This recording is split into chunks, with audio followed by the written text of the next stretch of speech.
महाराष्ट्राच्या सहकार विभागाने कर्ज परतफेड थक हमीच्या यादीतून विरोधी नेत्यांशी संबंधित 5 सहकारी साखर कारखान्यांना वगळलाय।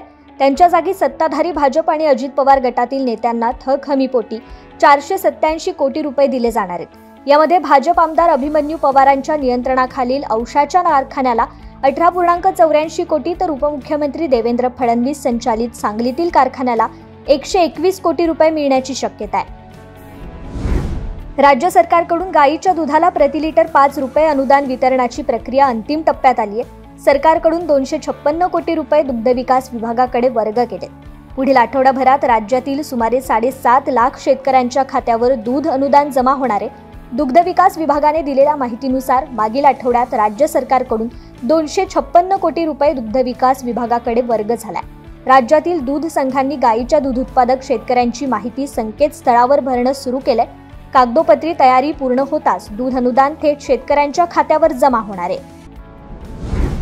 केंद्र सरकारने इथेनॉल निर्मितीवर मागच्या वर्षी अचानक घातलेले सर्व निर्बंध काल हटवलेत। या नव्या निर्णयामुळे ऊसाचा रस बी हेवी मोलेसिस पासून इथेनॉल निर्मित करण्याचा कारखान्यांचा मार्ग मोकळा झालाय। त्यामुळे साखर उद्योगाला मोठा दिलासा मिळालाय।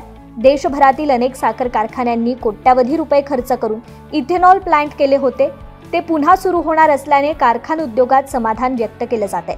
या निर्णयामुळे 2024-25च्या गाळप हंगामात साखर उद्योगापुढे निर्माण झालेल्या फार मोठ्या आर्थिक प्रश्नांची सोडवणूक होऊन साखर उद्योगास दिलासा मिळणार आहे। करमाळा तालुक्यात तब्बल 23,500 हेक्टर क्षेत्रावर उडदाची लागवड असून यावर्षी करमाळा कृषी उत्पन्न बाजार समितीमध्ये विक्रमी आवक होण्याची लक्षणे आहेत। सध्या उडदाला सरासरी 8,500 रुपये इतका भाव मिळत असल्यामुळे शेतकऱ्यांमधून समाधान व्यक्त केले जाते। बाजारात उडदाला किमान 7,500 ते कमाल 8,700 आणि सरासरी 8,500 रुपये प्रति क्विंटल इतका भाव मिळतोय। उत्तम भौगोलिक स्थिती, भरपूर कच्चा माल आणि शेतकऱ्यांचं पाठबळ असूनही राज्याच्या बेदाण्याला जागतिक बाजारपेठेत स्थान मिळवता आलं नाहीये।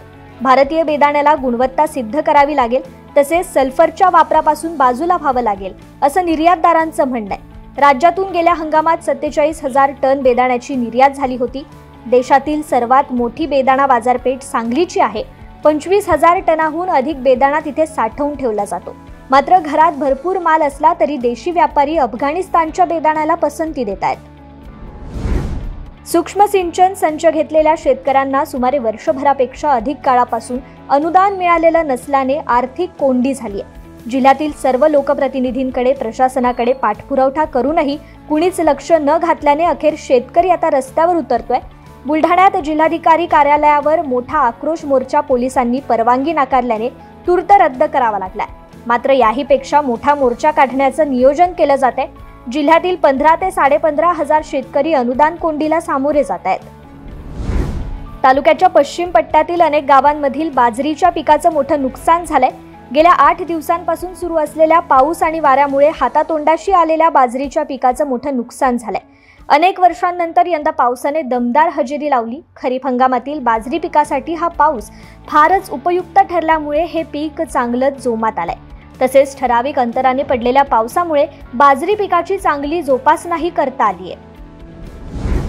सिंधुदुर्ग जिल्ह्यात करपाच्या प्रादुर्भावाचं प्रमाण वाढत असून अनेक शेतकऱ्यांचे भात पीक हातातून निसटत असल्याचं चित्र दिसतंय। त्यामुळे शेतकऱ्यांमध्ये चिंतेचं वातावरण पसरलंय। तर रत्नागिरीत निळे भुंगऱ्यांसह अन्य किडींच्या प्रादुर्भावामुळे फुलोऱ्यात आलेली हिरवी भातशेती अडचणीत आली आहे। कीड प्रादुर्भावावर नियंत्रण न आल्यास यावर्षी भातशेतीचं उत्पादन घटण्याच्या शक्यतेने शेतकऱ्यांची चिंता वाढली आहे।